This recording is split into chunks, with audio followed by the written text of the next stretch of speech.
fazendo e tal, se preparando, esquece. O conselho é da musa do tanquinho sarado, a Bela Falcone. Ela é um fenômeno nas redes sociais e inspira muita gente com seu programa de dieta e exercícios. A dica de Bela: boa forma e bem-estar tem que ser um projeto para o ano inteiro, não apenas para uma estação.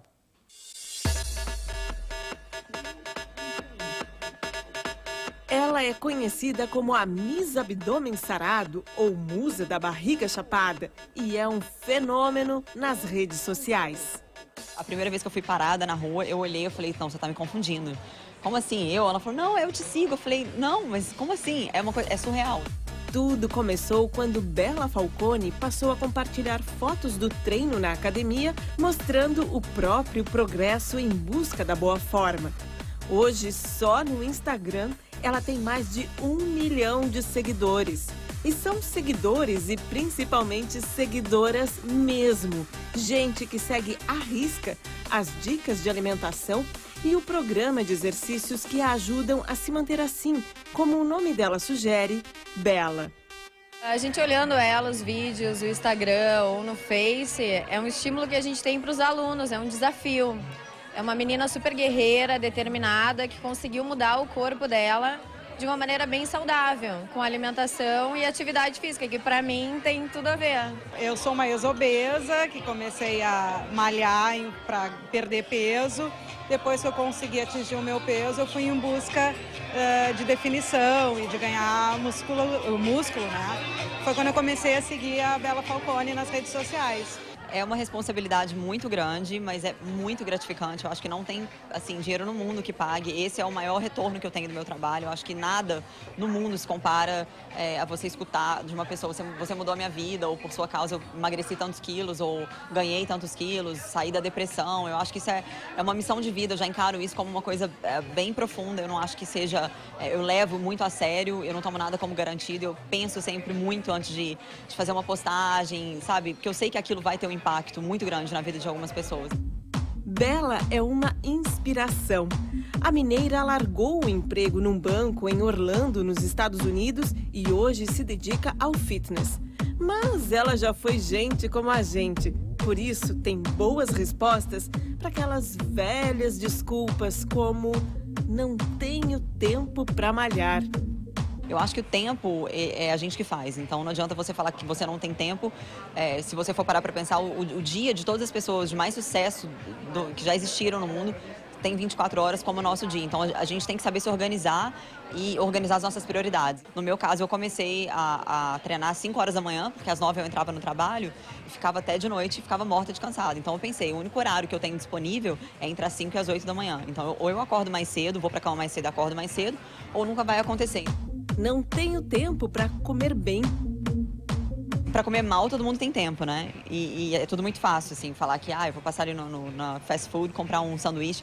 Para comer bem é a mesma coisa. Eu acho que é questão só de organização. Você se preparar e deixar, né, arrumado não leva tempo. Eu levo 40 minutos no máximo para organizar as minhas refeições e no dia seguinte eu já tenho tudo pronto. Então não me toma nada daquela manhã do dia seguinte. Então, mais uma vez, essa desculpa entra de novo no planejamento do dia. Eu acho que tudo é uma questão de saber organizar-se. Porque as pessoas têm sempre 20 minutinhos para fofocar no telefone, para checar Facebook, para checar Instagram, para ver isso, ver aquilo, mas na hora de cozinhar, de fazer as coisas que realmente são importantes, nunca sobra o tempo. Então eu acho que as pessoas falham aí na hora do planejamento. E se você está pensando em encarar um projeto verão, fica a dica da Bela. Vida saudável, ela é um projeto de vida, ela tem que ser encarada como, né, para a vida inteira e não só para o próximo mês que você quer servir naquele biquininho bonitinho. Eu acho que é uma coisa que você tem que levar como seu estilo de vida, entendeu? Não é dieta, é hábito alimentar. Eu nem gosto de chamar de dieta, porque eu acho que dieta é o que eu faço para campeonato, não para vida. E depois que você passa a adotar os hábitos saudáveis, eu duvido que uma pessoa desista deles depois de 30 dias. Porque se você conseguir passar o primeiro mês e você começa a ver que seu corpo está respondendo bem, porque não tem como, é impossível falar para mim que o corpo não reagiu bem, o cabelo fica mais brilhante, a pele fica mais bonita, você fica com mais energia para trabalhar, então eu acho que é muito difícil você querer voltar para o pior. Esse negócio de projeto verão eu não acredito, eu acho que ele é falho e eu acho que o verão ele dura aí alguns meses, mas a sua saúde ela tem que durar para a vida inteira, porque o nosso corpo tem prazo de validade. Verdade, né?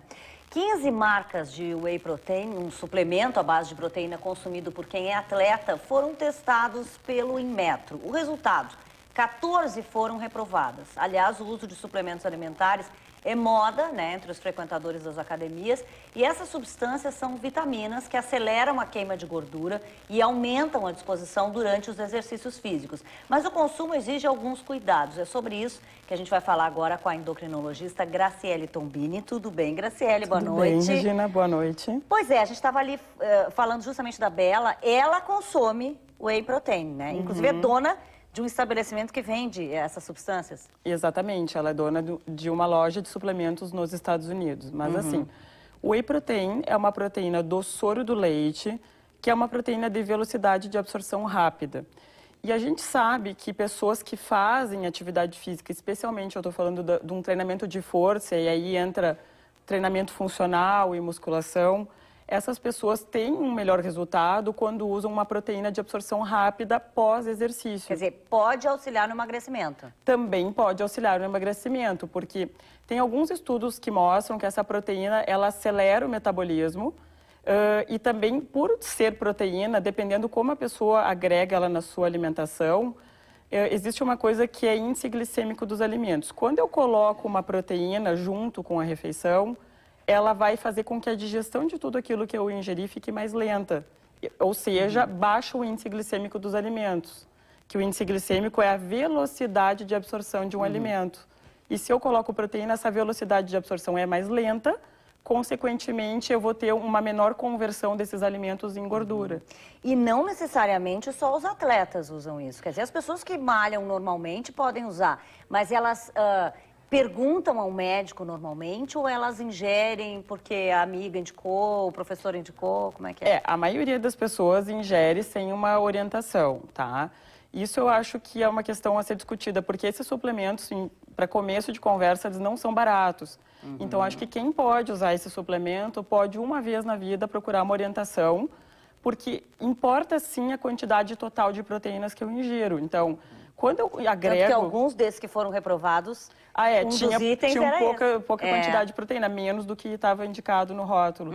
Então, esse whey protein, ele é legal, ele vai agregar resultado, com certeza, mas existe um cálculo de quanto de proteína eu posso ingerir. E se eu ingiro mais uma carne, mais ovo, mais frango, mais peixe, isso tudo é proteína. Então, precisa que esse whey entre no dia a dia, no total de proteínas, tem que ter mais ou menos 1,5 gramas de proteína por quilo de peso para mulheres e 2 para homens. Isso eu estou falando de pessoas que fazem exercício. Sim, quer dizer, não é só pegar o rótulo ali, dar uma olhadinha e dizer, vou calcular por cima e vou usar. Ser adequado ao total do dia do paciente.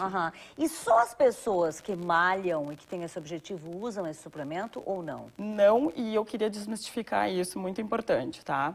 Inclusive, eu vejo isso muito ainda no meio médico, assim, os colegas, nossa, mas para de tomar isso é bomba, isso não é... existe pouca informação, mas eu queria que os médicos entrassem no PubMed, que é onde a gente busca os artigos científicos, e colocassem a palavra whey protein. A gente encontra hoje mais de 2.000 artigos científicos com whey protein. Inclusive, indicação para pacientes com doença tipo câncer, que estão perdendo muito massa magra. Indicação hoje até para pacientes hipertensos. Existem estudos mostrando melhora da pressão arterial e da glicose em pacientes diabéticos. Mas, claro, tem que deixar um alerta, não é para os diabéticos saírem correndo e comprar whey protein, até porque a maioria não, muitos diabéticos têm problema renal e pessoas com problema renal têm que usar o whey protein com cautela. Assim como essas pessoas têm que usar proteína com muito cuidado. O excesso de proteína em pessoas com problema renal pode acelerar o processo da doença renal. Pois é, e esse problema que veio aí no fim de semana, né, que a gente viu essas 14 marcas aí reprovadas, tinham vários tipos de problemas, né, nos itens. O que pode acontecer se a pessoa estiver tomando de forma errada ou produto com substâncias erradas? É que o maior problema nessa análise que apareceu no Fantástico é que as pessoas, é bem o que eles disseram na reportagem, estão comprando gato por lebre. Eu vou lá, pago muito caro, porque essa proteína é uma das proteínas mais caras que existe, e aí vai lá e encontra outras proteínas, tipo da soja, encontra albumina, que são proteínas mais baratas, ou então a quantidade de proteína é menor e aquele produto tem muito mais carboidrato, é mais pela questão, como eu vou dizer, Para não ser enganado. Para não ser enganado. Porque não pode causar nada ao organismo. Não, porque o que eles mostraram um pouco a mais seria a cafeína. E eu diria que pessoas que não podem ingerir, por exemplo, cafeína, uma grávida, eu não vou indicar o whey protein. Então também ela não poderia usar uma cafeína em excesso. Mas eu diria que para a maioria dos consumidores, o problema é que ele está sendo enganado. Não é que vai ter um risco porque os produtos não estão no padrão. Sim, eu acho que as pessoas ficaram um pouco preocupadas quando viram isso, Não, acho que o alerta é o contrário, é mais porque é uma fraude, eu diria, né? E, na verdade, assim, quais são, assim, os tipos, vamos dizer, mais procurados de whey protein pelas pessoas? Bom, o whey protein, a gente tem, o que eles analisaram ali é o concentrado, né? Depois disso, a gente tem o whey protein isolado, que tem uma velocidade de absorção mais rápida, a qualidade é melhor. E depois disso a gente tem o isolado e hidrolisado, que é o melhor de todos, que tem melhor qualidade. Esse nem foi analisado ali. Mas a gente tem diversas marcas de whey protein no mercado. E às vezes as pessoas, eu vou comprar esse aqui que é mais barato. Mas muitas vezes ele é mais barato justamente porque não tem só whey protein. Tem proteínas que são mais baratas, como eu disse, a albumina e a proteína da soja. E porque tem mais carboidrato. Porque a maioria dos whey que a gente encontra no mercado, a matéria-prima é importada. Então, eles importam, por exemplo, o mesmo produto brasileiro, eles importam o whey e aqui eles agregam outras proteínas, colocam carboidrato, colocam sabor. E a pessoa que faz uso, né, ou que não faz, na verdade, que está na academia, que está malhando, está querendo um bom resultado, ela pode fazer isso sem o whey protein? Tem alguma outra dica que se possa fazer? Infelizmente, nesse quesito de ganho de massa muscular, o whey protein tem diferença das outras proteínas. Por exemplo, se após o exercício eu ingerir um peito de frango, ou uma lata de atum ou ovo, essa proteína ela é de alta qualidade, de alto valor biológico, mas ela não vai ter uma absorção tão rápida quanto o whey protein. Então, claro que se eu tiver uma alimentação balanceada, rica em proteínas, saudável, eu vou ter resultados na academia. Mas o suplemento, ele dá aquele resultado a mais. Ele tem diferença, não dá para dizer, comprovado. Tu falaste logo no início da entrevista sobre bomba, né? Tu disseste, o pessoal fala, isso aí é bomba, não toma e tal. Tu acha que, às vezes, por falta de informação, as pessoas podem estar ingerindo errado também? Tipo, pegam lá com o colega, não, eu estou usando isso aqui que é whey protein. Não é whey protein, é bomba, como tu disseste, é anabolizante, sei lá, que as pessoas estão usando. Pode, por falta de informação e não procurar uma orientação, isso acontecer? Olha, eu vou dizer que tem duas questões para serem faladas nesse aspecto. Então, assim, em primeiro lugar, não tem como a pessoa tomar uma bomba, assim, sem saber quase nada. Mas uma coisa que eu vi recente, assim, as pessoas estão comprando alguns suplementos chamados pró-hormonais, achando que não tem risco nenhum. E o pró-hormonal, ele tem o mesmo risco para o organismo do que o hormônio. Às vezes até um risco maior. Por quê? Porque são hormônios em comprimido. E quando eu tomo um hormônio na forma de comprimido e não injetável, ele tem primeira passagem pelo fígado. Então, ele tem mais risco para o fígado do que um injetável. Então, as pessoas sabem o que elas estão tomando. Só que o que está me chamando a atenção agora, Regina, assim, é que as pessoas estão procurando profissionais da saúde, médicos, que não têm uma especialização adequada e esses médicos estão prescrevendo anabolizante para muita gente. E esses tempos eu vi uma matéria de um cirurgião plástico falando assim, como escolher um cirurgião plástico, né? Tem que ter tantos anos de residência, tantos de medicina. Eu diria, como escolher um médico ou um nutricionista? Mesma coisa.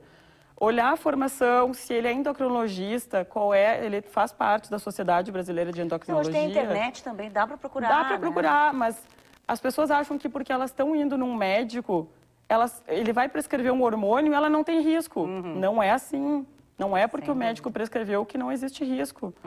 Né? Eu acho que tem indicações de hormônios, sim, tem indicações tanto que se vende na farmácia. Nos dias atuais, o que preocupa é que essa obsessão pela aparência perfeita vem aumentando muito com a ajuda da internet, né? Principalmente entre adolescentes que ainda estão em fase de construção da personalidade. A gente vai falar sobre isso agora com a médica psiquiatra Juliana Tainski de Azevedo e também participa dessa conversa a médica endocrinologista Graciele Tombini, que já estava com a gente. Tudo bem? Boa noite, gente. Boa noite. Estava comentando aqui, boa noite de novo, né, no teu caso. Estava comentando aqui com vocês desses vídeos que as pessoas têm publicado, principalmente na internet, adolescentes, né? Que passam e tal, gravam, desfilam, se olham e falam, sou feia, sou bonita. E deixam para o povo decidir. O que vocês acham disso? Vocês acham que isso é um comportamento normal para os jovens, mas pode trazer um risco a mais, porque vem muita crítica, né? Junto com o elogio. E por que isso é uma obsessão tão grande? Sim. Boa noite, Regina. Boa noite. Muito complicado pensar isso, né? Diante de adolescentes que, como tu dissesse, estão com a personalidade em formação, uma instabilidade grande do que constroem, do que acreditam e do que são. Então, uma busca de uma perfeição pode trazer inúmeras dificuldades ao longo da vida. E hoje a gente sabe que tem muitos transtornos, né, mesmo. E aí a diferença do que é normal e do que é transtorno, né? No adolescente isso é muito difícil da gente diferenciar, porque ainda é tudo muito instável, né? Não, e o que é também, entre aspas, essa perfeição Pois é. que se busca, né? Porque cada um também tem um estilo de corpo, cada um tem um jeito. Então, quer dizer, é muito complicado tu chegar e dizer, eu quero ser como a Gisele Bündchen. Chegar no consultório e dizer, olha, eu quero emagrecer e ser igual a fulana. É muito complicado. Então, adquirir essa perfeição fica sendo uma obsessão. Vocês concordam? E é só por parte dos jovens ou vocês acham que está todo mundo nessa leva? Não, está todo mundo nessa leva. Eu diria que o exemplo dado assim da Bela Falcone, ela é o sonho de consumo da maioria das mulheres hoje que vão a um consultório querendo melhorar a sua alimentação, usar suplementos. Isso eu vejo no consultório. Da barriguinha de tanquinho também, Sim. né? E eu acho que até uma coisa dela bem interessante é que mesmo ela não se deixou seduzir tanto por esse meio, porque ela mantém a feminilidade. Eu acho que muitas mulheres nesse mesmo padrão estão ficando masculinizadas. Nós tivemos exemplos da Viviane Araújo, que já até retrocedeu um pouco, e a Graciane Barbosa também, Exatamente. né? Que realmente cresceram muito, os músculos ficaram Exatamente. enormes. Você parecia... E eu acho que talvez aí fique essa questão, talvez o que estimule ela a seguir é o que virou o negócio dela, mas não parece uma coisa patológica, diferente das outras que estão ficando muito grandes e não tem noção de que estão ficando tão grandes. Mas ela também é um pouco responsável, vocês acham, por esse padrão, né? Vamos dizer. Que todo mundo precisa seguir, as pessoas acham que precisam seguir. Eu quero ter tanquinho e tal, barriguinha, mas também não tem noção de, por exemplo, quanto tempo ela leva numa academia de ginástica, por exemplo. E o envolvimento, né, da vida dela, porque isso daria para a gente diferenciar a partir daí, então, o que seria patológico do que poderia ser uma busca normal, né, por uma imagem ou por algo de perfeição. O que a pessoa envolve da sua vida, o tempo, as perdas, o que ela está deixando de fazer indo na academia, de ficar com a sua família, em termos de perdas sociais e pessoais. Isso é o que determina o patológico do normal.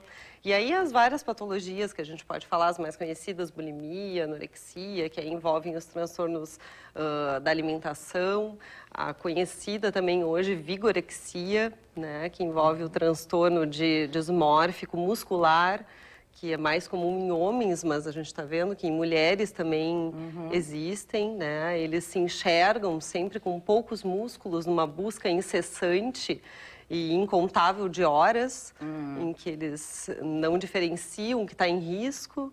E a Graciele disse que já tem medo, né? Que surge um transtorno Olha, dessa mania aí dos suplementos. Eu vejo hoje no consultório que vai ter um outro transtorno, que não é a vigorexia, porque nas mulheres não é que elas querem ficar com os músculos maiores e se acham fracas, não. Elas querem ter um baixíssimo percentual de gordura. Como atletas, Como né? atletas, com músculo evidente, mas não com volume. E elas não chegam a ser anoréxicas, porque elas comem em busca daquele objetivo. Eu acho que vai surgir um transtorno aí.